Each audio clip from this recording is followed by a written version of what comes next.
नमस्कार, आप देख रहे हैं मेरा हरियाणा। शुरुआत करेंगे सिरसा से एक बड़ी खबर की। दरअसल सिरसा के गांव बणी में वीरवार को 10 युवक इंदिरा गांधी नहर पर नहाने के लिए गए थे, जिनमें से 2 युवक पानी के तेज बहाव की चपेट में आकर बह गए, जिनका करीब 1 दिन बीत जाने के बाद भी कोई सुराग हाथ नहीं लगा है।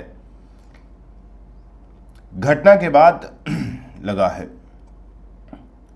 जानकारी के मुताबिक गांव बणी के करीब 10 युवक भीषण गर्मी से राहत पाने के लिए हरियाणा के बणी गांव और राजस्थान के सूर्यवाला क्षेत्र को जोड़ने वाले इंदिरा गांधी नहर पुल के पास नहाने पहुंचे थे। नहाने के दौरान 2 किशोर अचानक गहरे पानी और तेज बहाव में फंस गए। देखते ही देखते दोनों पानी के तेज प्रवाह में बह गए, जबकि उनके साथ गए अन्य युवक सुरक्षित बाहर निकल आए और तुरंत परिजनों को घटना की सूचना दी। डूबे हुए किशोरों की पहचान 14 वर्षीय मनीष पुत्र राजकुमार और 17 वर्षीय मोहित पुत्र रोहताश के रूप में हुई है। सूचना मिलते ही परिजन, ग्रामीण और प्रशासनिक अधिकारी मौके पर पहुंच गए थे, जो लगातार अभी भी सर्च अभियान वो चलाए हुए हैं।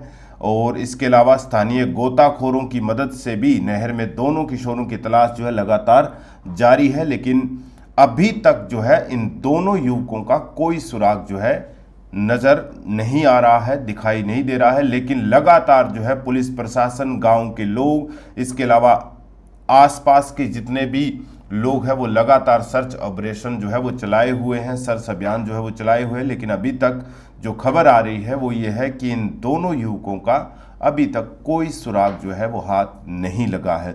इंदिरा गांधी नहर के बारे में अक्सर कहा जाता है कि ये काफ़ी तेज़ प्रभाव वाली नहर है, और कह सकते हैं कि राजस्थान की एक तरह से जीवनदायिनी है। लेकिन जो इस नहर के किनारे बसे हुए गांव है, लोग हैं और आसपास के लोगों के लिए एक तरह से ये बड़ा खतरा वो कह सकते हैं कि लगातार पिछले कुछ सालों में भी देखने को मिल रहा है।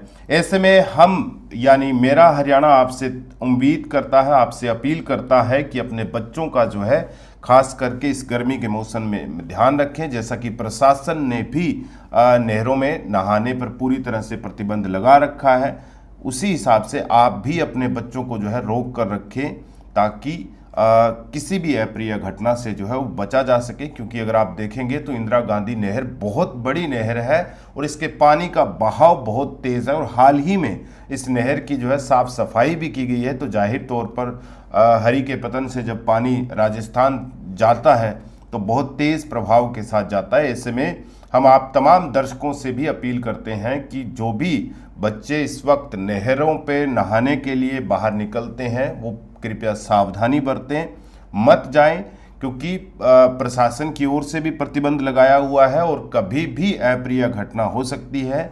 इसलिए एहतियात के तौर पर सावधानी बरतना बहुत और बेहद ज़रूरी है। नमस्कार।